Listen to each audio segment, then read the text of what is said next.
This is a reading from 1 Corinthians chapter 10, verse 13. No testing has overtaken you that is not common to everyone. God is faithful, and he will not let you be tested beyond your strength. But with the testing, he will also provide the way out so that you may be able to endure it. I'm just going to give it one more time.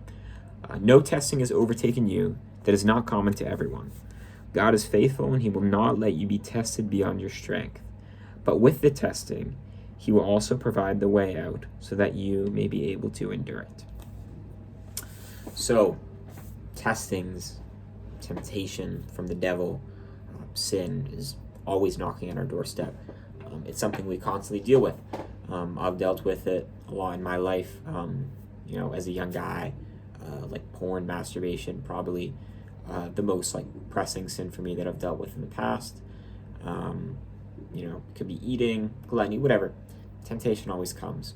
And there's a lot of Bible verses that I've heard get thrown around, like, I can do all things through Christ who strengthens me. The spirit is willing, but the flesh is weak.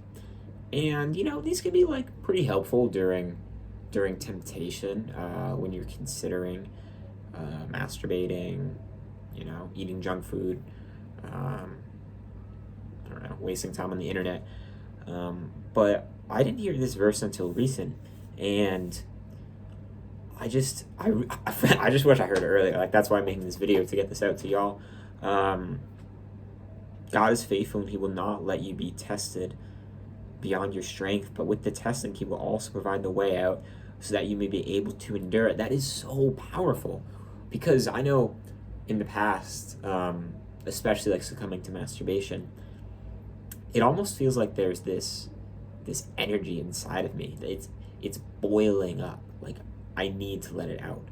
And, you can even come up with, like, rationalizations like, oh, I get prostate cancer if I don't, or, with eating, like, breaking a fast or going into your diet or just eating something really unhealthy. Like, oh, like, I'm lifting tomorrow, so, like, I need this ice cream. Or you just feel like something's going to go wrong if you don't eat it. Like, there's no other way out in the moment, in the trial, in the moment of temptation or testing. And especially, like, with, like, masturbation, feeling, like, I've heard this term once, like, you need to clear your pipes or plumbing or whatever, which sounds kind of weird. Take that as you will. But I just personally feel a lot of the times it feels like there's no other option in the moment. It feels like I have to do it. And I really just wish I heard this verse earlier.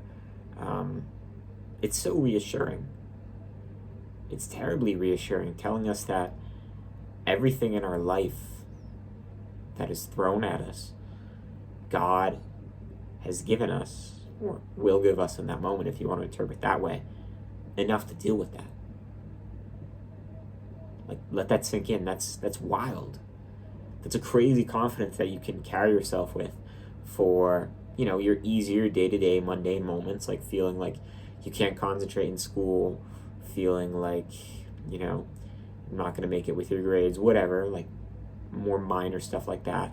And then bigger things, like feeling a temptation to watch porn, feeling a temptation to, maybe like drink too much alcohol, or do something terrible, do something horrible. The feeling that you don't have the strength to endure. Oftentimes also, an emphasis on humility in Christianity leads to a neglect, perhaps of self, which is good, denying yourself, yada yada, but neglect of strength, neglect of the power that you have, the God-given ability that you have, or perhaps even paradoxically almost a neglect of the strength you have to resist temptations, being so humble. Like, it does humble me when I fall, when I scroll on Instagram or whatever. That's so humbling, realizing, that you lack this control, but you don't want to take that too far where it's, oh, I lack this control, I'm going to fall to it again, or I'm so weak that I can't withstand this temptation that I'm dealing with, big or small right now. But that's not what the Lord tells us. It says God is faithful, and he will not let you be tested beyond your strength. everything that comes our way, God has given us the strength to deal with. Importantly, whether we feel it or we don't, but we can know that we have it from the Word of God. I hope this video helps. I generally am just making this like, someone sent me this verse, and I was like, oh my gosh, like, thanks be to God. I wish I had heard this earlier, because I've felt too many times that like I have to give in to temptation, but well, obviously that's like the bad part of your mind talking to you when you're going through it. But God is faithful, and He will not let you be tested beyond your strength, but with the testing, He will also provide the way out so that you may be able to endure it. Please keep this in mind when you're going through testing, trials, tribulation of any kind, that you have the strength to endure it. God bless.